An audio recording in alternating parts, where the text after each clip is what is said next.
بسم الله الرحمن الرحيم إن الحمد لله نحمده ونستعينه ونستغفره ونعوذ بالله من شرور أنفسنا ومن سيئات أعمالنا من يهده الله فلا مضل له ومن يضلل فلا هادي له أشهد أن لا إله إلا الله وحده لا شريك له وأشهد أن محمدا عبده ورسوله يا أيها الذين آمنوا اتقوا الله حق تقاته ولا تموتن إلا وأنتم مسلمون أما بعد فإن أصدق الحديث كتاب الله عز وجل وأحسن الحديث حديث محمد صلى الله عليه وسلم وشر الأمور محدثاتها وكل محدثة بدعة وكل بدعة ضلالة وكل ضلالة في النار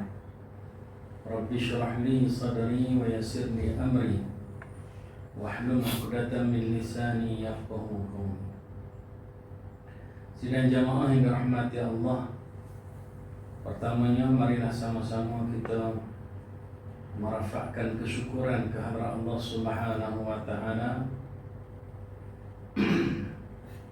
dan mudah-mudahan kita sentiasa bersyukur pada Allah. Allah balasi kita semua dengan kebaikan dari sisi Allah, dan mudah-mudahan Allah jauhkan kita semua daripada segala bala bencana. Amin. Amin ya rabbal alamin. InsyaAllah pada tengah hari ini, sebagai kelas gantian perkongsian kita ialah menggunakan buku lebih dari 1000 amalan sunnah Nabi sehari semalam, dan kita berada pada yang lipat ni 14 bulan 8 121.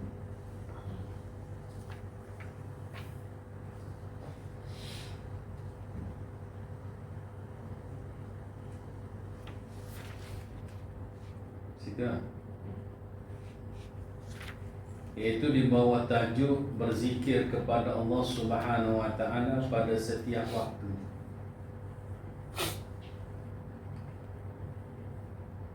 Ada sahabat telah menghitung Nabi beristighfar dalam satu majlis bersama dengan sahabat sebanyak 100 kali. Kerana dia Nabi ini senantiasa berzikir kepada Allah Subhanahu wa taala. Jadi tuan-tuan sidang jamaah rahmati Allah, kita sambung di nombor yang kelima. Lalu yang pertama ni disebut kelebihan berzikir. Assalamualaikum warahmatullahi wabarakatuh.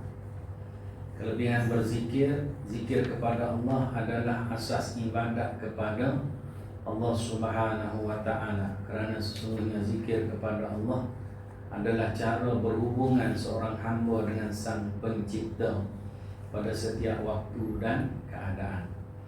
Macam kita keluar rumah, kita berzikir ataupun baca doa, Bismillahirrahmanirrahim.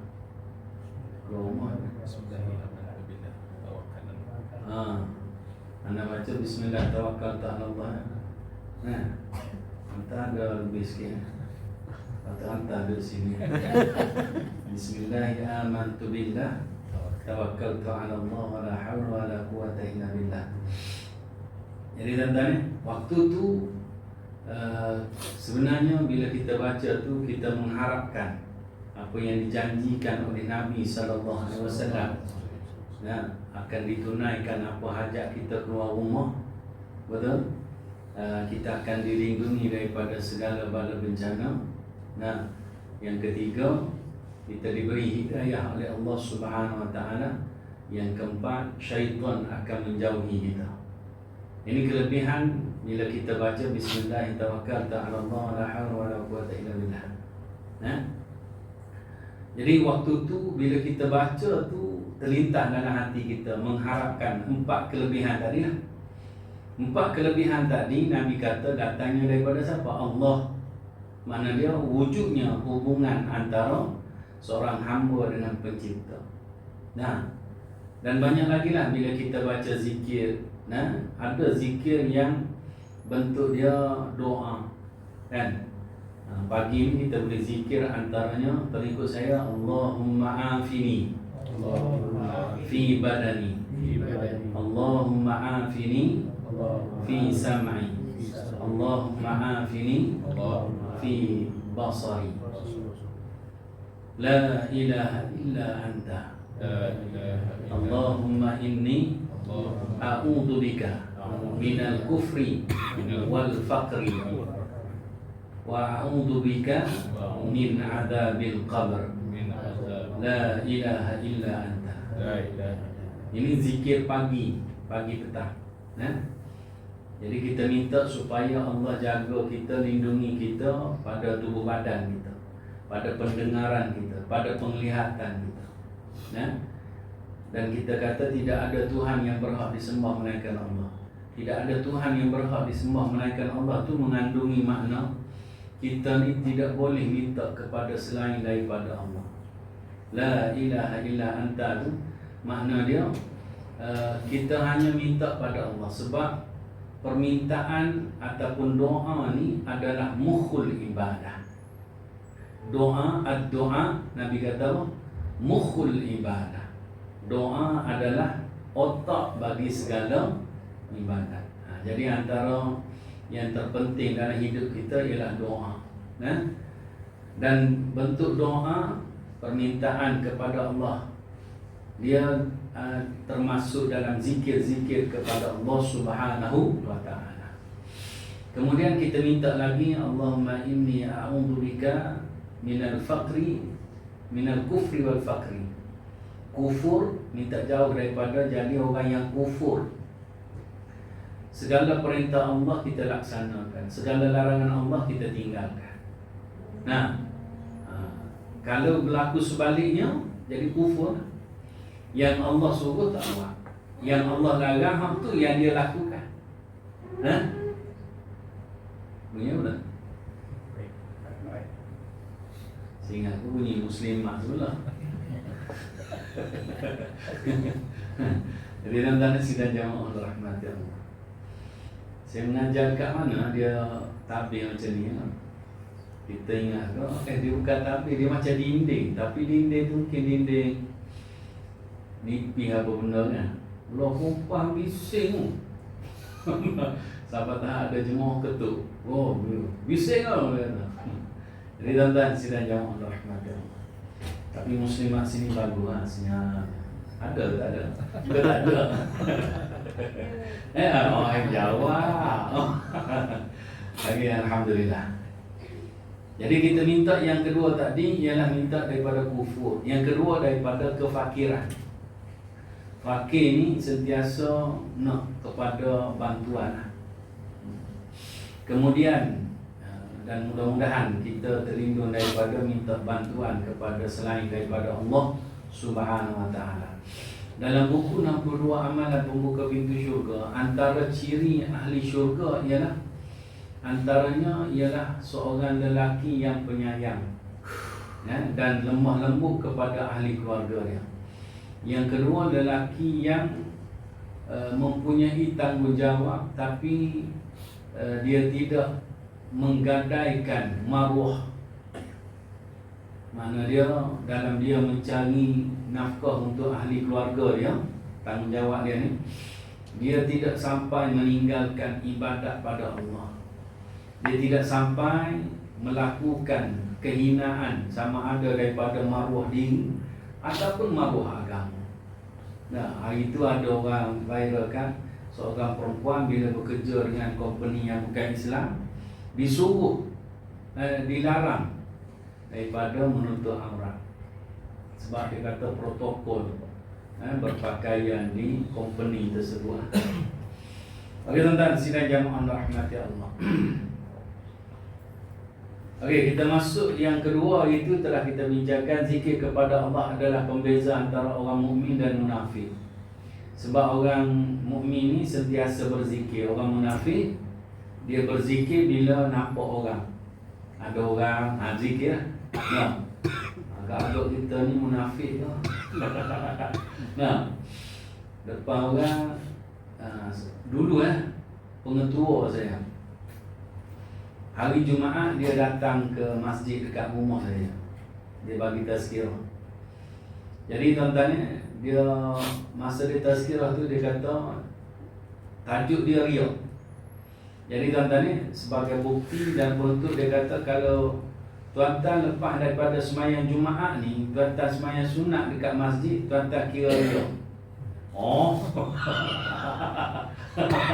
Memang tak riya pun ramai orang balik.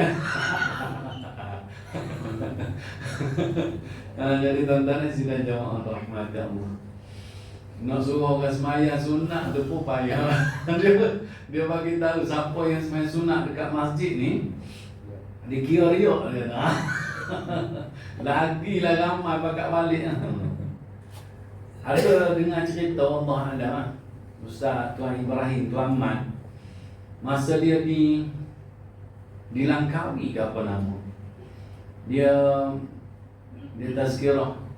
Lepas tu tazkirah ke khutbah Jumaat. Dia kata tuan-tuan balik daripada Jumaat nanti, tuan-tuan akan meninggal dunia. Nah, lepas tu bila ditimbang amalan tuan-tuan, sikit lagi tuan-tuan, lebih dosa sikit je berbanding pahala.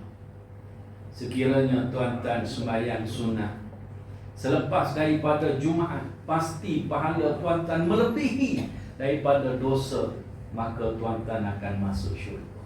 Penuh tuan-tuan sembahyang sunat.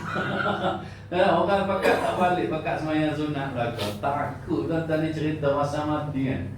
Jadi tuan-tuan ni sidang jamaah rahmati Allah. Tapi kalau ada khatib buat macam tu, rasa kena report tu. Jadi tuan-tuan ni sidang jamaah rahmati Allah.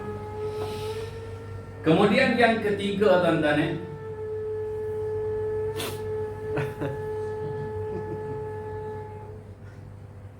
sini ke sana belah muslimah ada gangguan tu.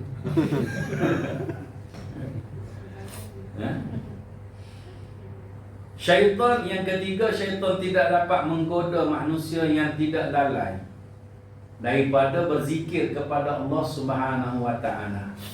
Jadi kita ni kalau kita sentiasa berzikir pada Allah, kita mempunyai benteng yang kukuh untuk melindungi kita daripada didekati oleh syaitan. Nabi kata inna syaitana yahduru ahadakum inda kulli syai'in min sya'nihi.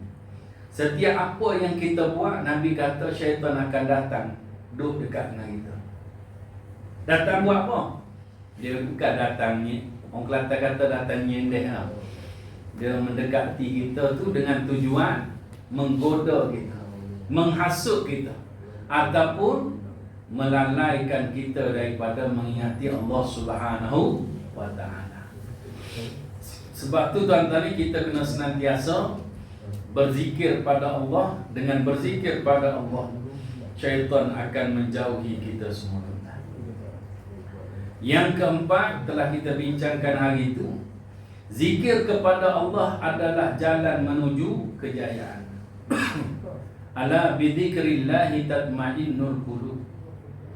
Bukankah berzikir kepada Allah itu boleh menjadi tenang, tenteram hati kita?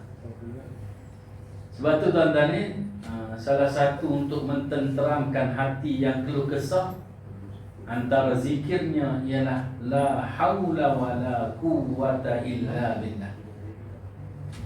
Kalau kita hati tak tenang, jiwa tak tenang, orang panggil istilah sekarang ni stres. Kalau rasa stres, tuan-tuan, zikir yang boleh menenangkan hati kita ialah la haula wala quwwata illa billah. Dan zikir ini juga adalah penyebab Allah bagi harta perbendaharaan yang paling berharga di syurga Allah di akhirat nanti. Yang kelima, zikir harus dilakukan secara rutin, yakni terus menerus. Kerana tidaklah seorang muslim, seorang penduduk syurga itu bersedih akan sesuatu kecuali terhadap waktu yang mereka lalui di dunia ini, yang tidak dipergunakan untuk sentiasa berzikir kepada Allah. Tuan-tuan pernah dengar tak orang masuk syurga menyesal? Syurga dah ni, menyesal apa benda? Iaitu bila dia berada di syurga yang bawah. Syurga kan dia banyak darjat, banyak tingkat kan. Bila lagi tinggi darjat, maka lagi banyaklah nikmat, lagi banyaklah Allah sediakan kelebihan bagi syurga yang tertinggi. Jadi yang di bawah ni, dia kata, kalau aku tambah sikit ibadat aku, mesti aku boleh berada bersama dengan dia. Ni dah masuk syurga ni tuan-tuan, menyesal. Sebab tu tuan-tuan ni yang dia sebut tadi, penduduk syurga ni menyesal. Sebab apa? Sebab tak tambah ibadat dia.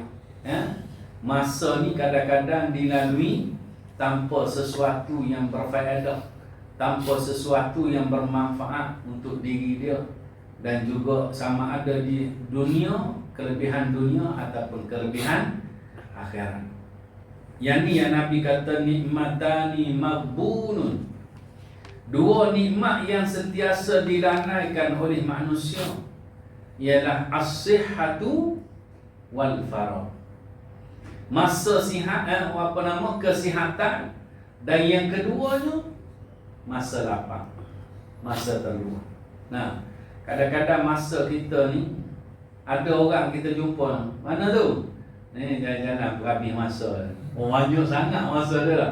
Dia nak berhabis dia dah. Jadi tuan-tuan sidang jamaah rahmati Allah, biasa bulan Ramadan lah, pusing petang kan, pusing taman. Jadi tuan-tuan sidang jamaah rahmati Allah, sungguh rutinitas dalam berzikir mencerminkan suatu bukti hubungan yang baik kepada Allah Subhanahu wa ta'ala. Jadi duduk saja-saja. Kadang-kadang tuan-tuan ni ada orang duduk dalam kuliah ni, dia duduk zikir tuan-tuan. Cuma sahaja kadang-kadang ada yang zikir, dia guna alat bunyi kuat. Bunyi, kalau guna tasbih tu jenis batu. Jadi kalau yang jenis bunyi ni tuan-tuan cuba elakkanlah. Sebab dia boleh ganggu kan. Ada waktu saya mengajar tuan-tuan ketik. Bunyi. Tak tahu bunyi apa? Dia duk potong kuku. Ingat kau duk zikir. Kita lupa hati tengok mana jemaah duk potong kuku ni kan. Jadi tuan-tuan saya pun tak tahu tuan-tuan saya pun tegur. Potong kuku dalam surau tuan-tuan. Orang sujud-sujud lekat kuku dekat hidung. Tuan-tuan, dosa tuan-tuan mengotori masjid. Jadi tuan-tuan sidang jamaah rahmati Allah, kalau ada apa-apa yang datang daripada kita, jangan sampai masjid. Kalau kita tak sengaja, kita tak perasan, itu tak apa. Jadi tuan-tuan sidang jamaah rahmati Allah. Okey tuan-tuan, ada orang sampai tahap duduk kat mana-mana dia akan isi dengan zikir. Cuma kalau tuan-tuan pergi Jumaat kalau duduk dalam kuliah tak apalah, tuan-tuan nak zikir tak apa. Tapi Jumaat dilarang sebenarnya. Kita kena tumpukan kepada khutbah yang disampaikan. Tak boleh nak berzikir tuan-tuan. Yang bolehnya bila dengar nama Nabi Muhammad sallallahu alaihi wasallam, bolehlah kita berselawat. Ataupun bila kita dengar doa daripada khatib menyebutkan, boleh kita aminkan. Jadi tuan-tuan sidang jamaah rahmati Allah, kalau yang lain-lain tak boleh. Nak berzikir tak boleh. Jadi tuan-tuan sidang jamaah rahmati Allah, ambil pengajaran daripada khutbah yang disampaikan. Tapi ada orang yang tuan-tuan dia ambil kesempatan pada satu masa tu dia buat bermacam-macam ibadat. Waktu khutbah tak boleh buat macam-macam ibadat. Dan hanya setakat tu sahaja yang dibenarkan, tuan. Nama Nabi Muhammad sallallahu alaihi wasallam kita berselawat. Nah, kalau ada doa boleh kita aminkan. Imam An-Nawawi rahimahullah menjelaskan, para ulama telah sepakat tentang bolehnya berzikir dengan hati dan lidah bagi orang-orang yang sedang bercakap-cakap. Ni power, tuan-tuan. Duk tengah bercakap tapi hati berzikir. Hebat ni. Mungkin ada popok kita sini. Nah, duk tengah dengar kuliah. Nah, tapi hati berzikir. Power. Nah, jadi tuan-tuan sidang jamaah rahmat Allah. Bagi orang yang sedang berjunub, nah, boleh berzikir dengan hati. Bagi perempuan yang sedang haid dan bagi wanita yang mengalami nifas, nah, tuan-tuan ni boleh berzikir dengan hati. Tapi kalau zikir yang biasa ni, yang selalu dia buat, hukum dia adalah boleh, tuan-tuan. Sebut di lidah pun boleh.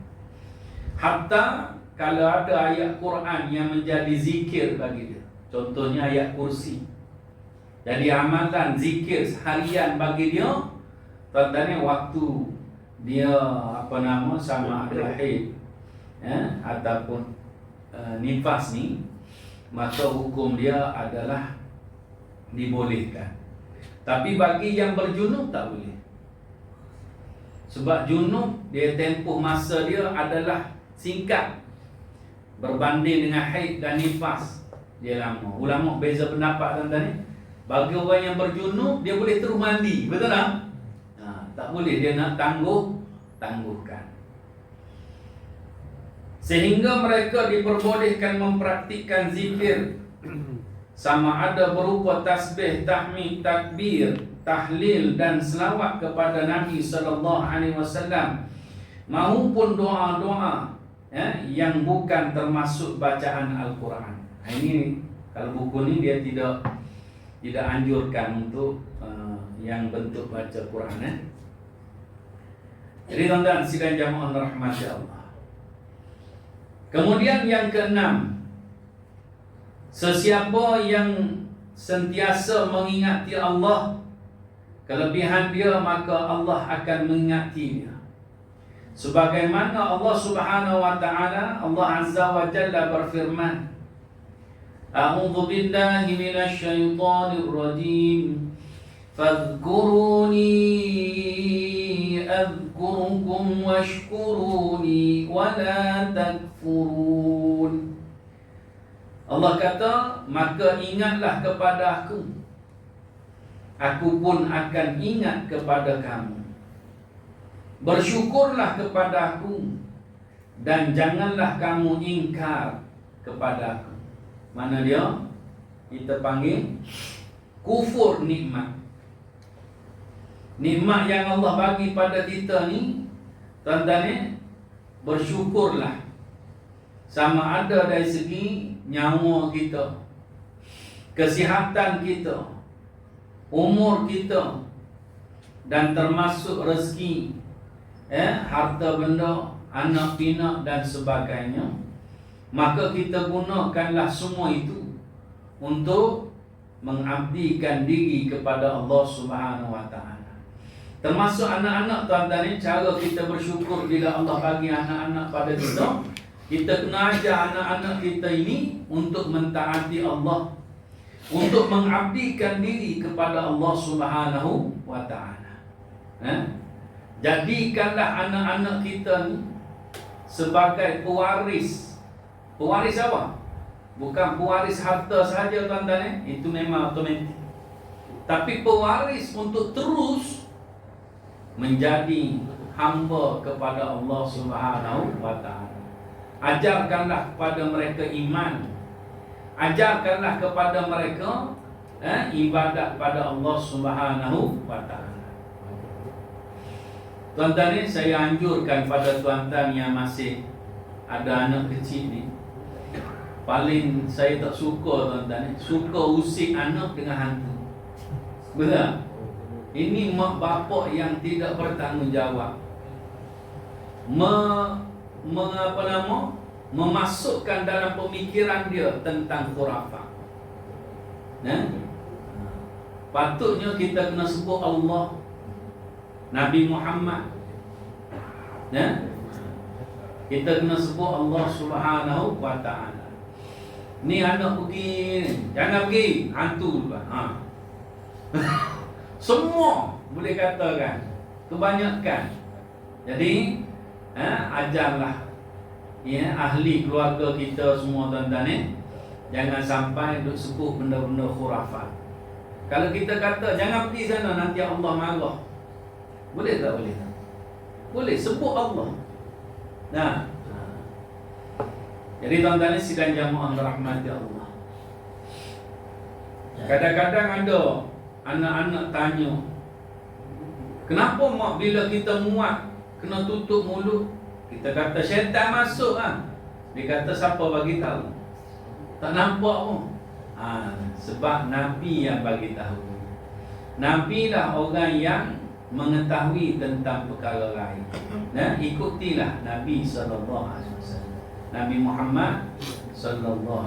Sentiasa sebut Allah, sentiasa sebut Nabi Muhammad SAW pada anak-anak. Ni duk sebut hantu. Bobong tu, bobong. Bobong. Jadi tuan-tuan sidang jamaah rahmat Allah, seseorang pasti senang sekali ketika seorang raja menyebut-nyebut dan memuji-mujinya di hadapan khalayak ramai. Maka bagaimana pula apabila yang menyebut-nyebutnya itu ialah Allah, Raja dirajai, Malikul Mulk. Adalah raja ni adalah raja yang dirajai. Dia raja bagi segala raja. Allah Subhanahu wa ta'ala ni menyebut di hadapan para malaikat orang yang sentiasa berzikir kepadanya.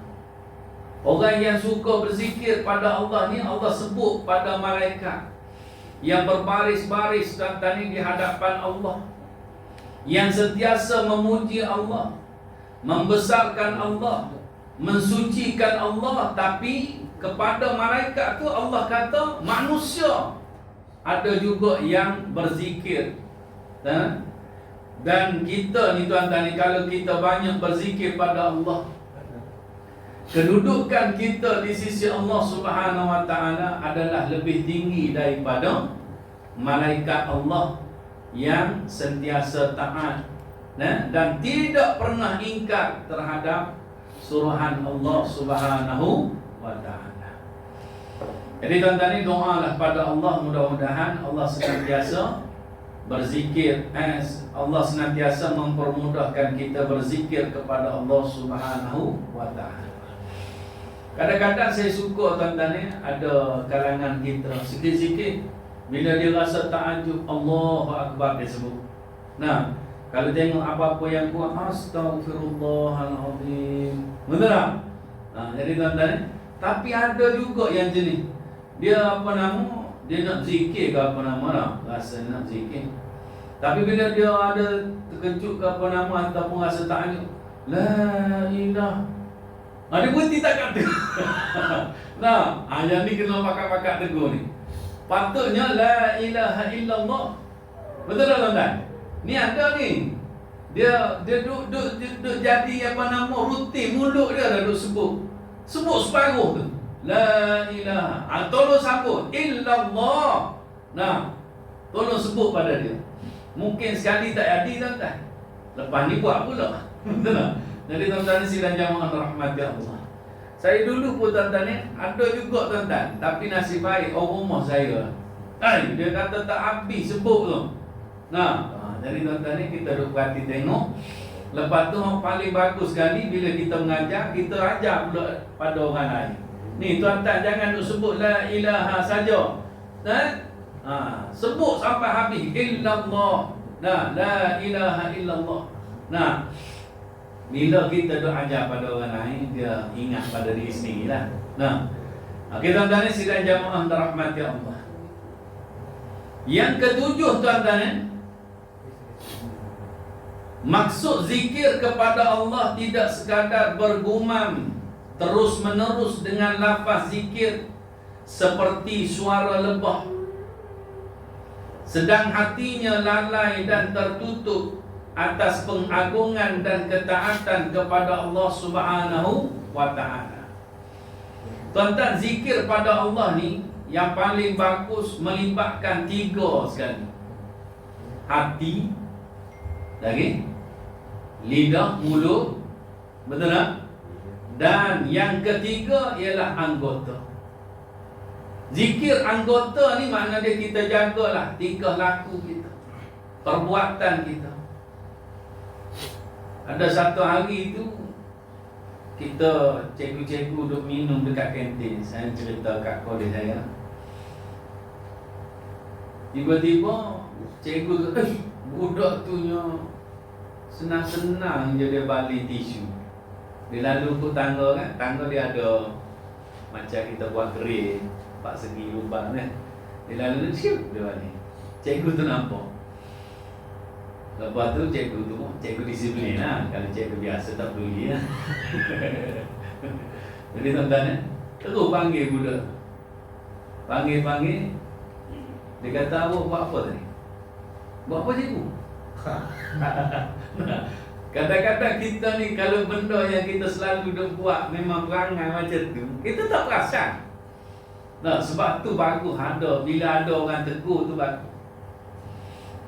Anak murid saya tuan-tuan bila ada kelas sebelah, saya dah tengah mengajar, saya suruh buat latihan. Jadi buat latihan ni senyapnya duk menulis je kan. Tiba-tiba kelas sebelah jadi bising. Tepuk tangan apa benda lah. Sebab cikgu sebelah tu dia buat aktiviti yang meriah macam tu kan. Lepas tu ada anak murid saya kata, Ustaz, pergi tegur bising.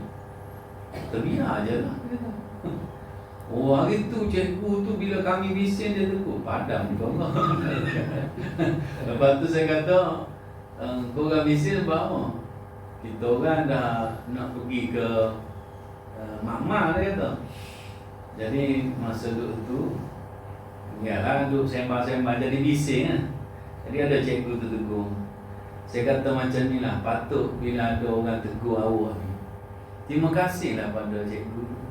Ini komplain pula orang tu. Cuba awak kira dalam hidup kita ni, berapa ramai orang boleh tegur kita.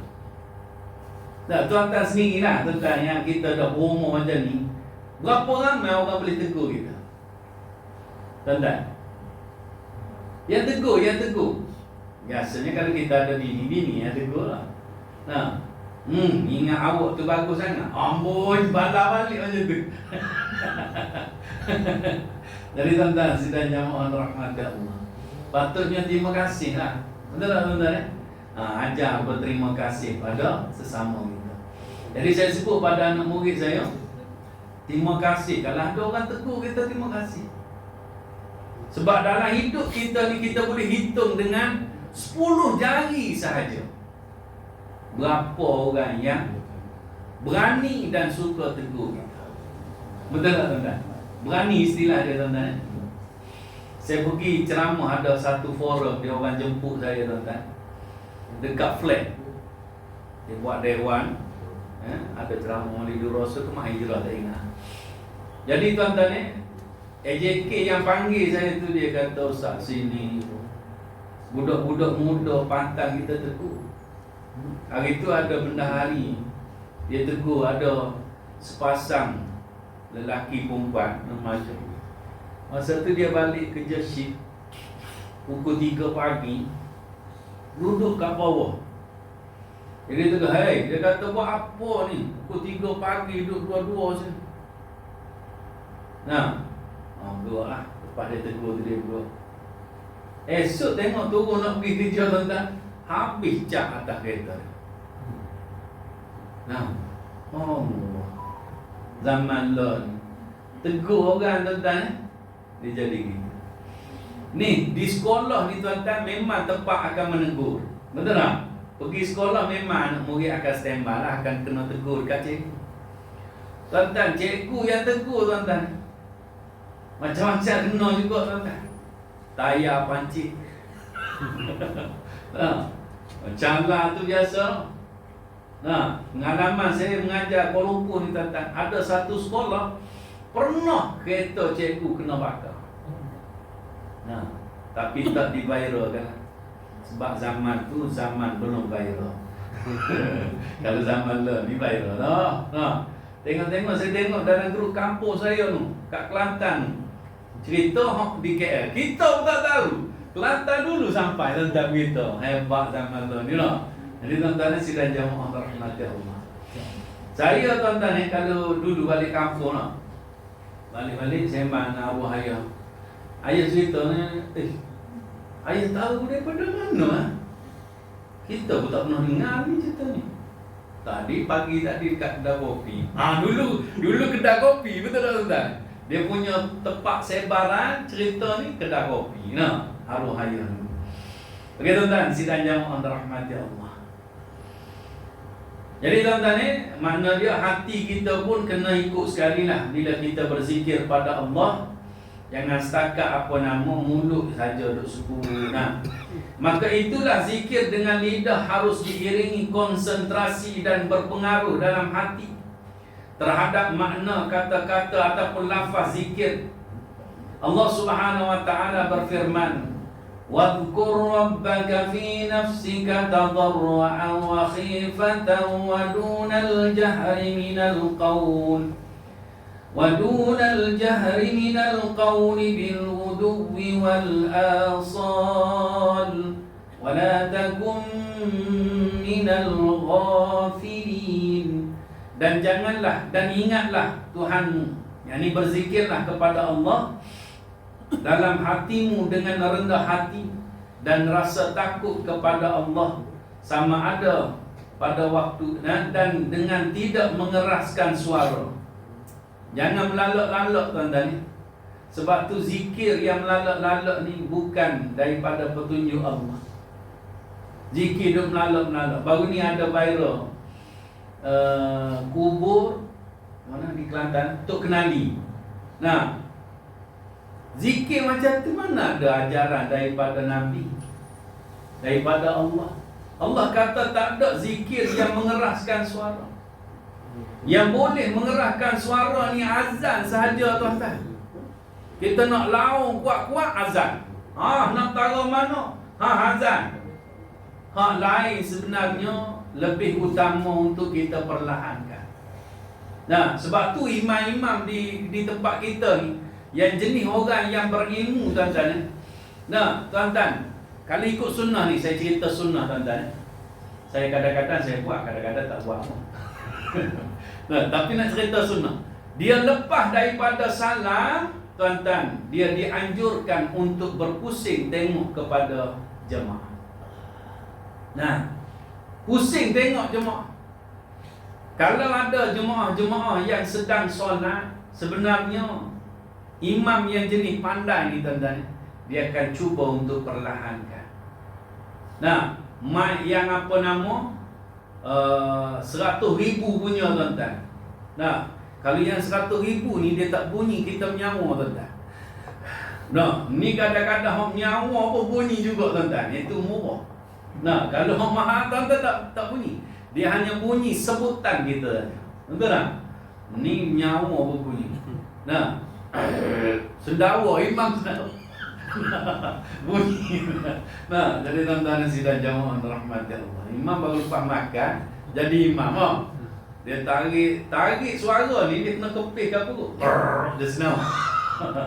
Kan, tuan-tuan, sidang jamaah rahmati Allah. Dia akan perlahankan, tengok ada makmum masih lagi meneruskan solat. Dia akan cuba rendahkan suara. Jangan sampai suara dia tuan-tuan ni mengganggu jemaah.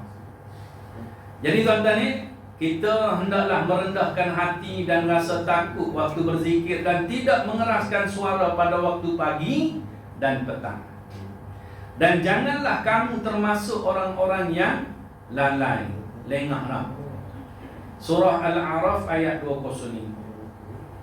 Jadi selayaknya seorang yang berzikir kepada Allah untuk berkonsentrasi sewaktu mengucapkan lafaz zikirnya, hendaklah dia menyatukan antara zikir hati dan zikir lidah, agar manusia sentiasa tetap terikat dan dalam zikirnya kepada Allah secara zahir mahupun secara batin. Habis itu tuan-tuan. Setakat itu saja untuk perkongsian pada tengah hari ini. Mudah-mudahan sedikit perkongsian itu bermanfaat untuk diri saya dan juga kepada tuan-tuan yang sudi mendengar pada hari ini ataupun terpaksa mendengar. Mudah-mudahan kita diberi manfaat oleh Allah Subhanahu wa taala. Hari ini 11. Wabillahi taufiq wal hidayah. Assalamualaikum warahmatullahi wabarakatuh. Subhanakallahumma wa bihamdika asyhadu an la ilaha illa anta astaghfiruka wa atubu ilaik. Wallahu a'lam. Aqimus salat.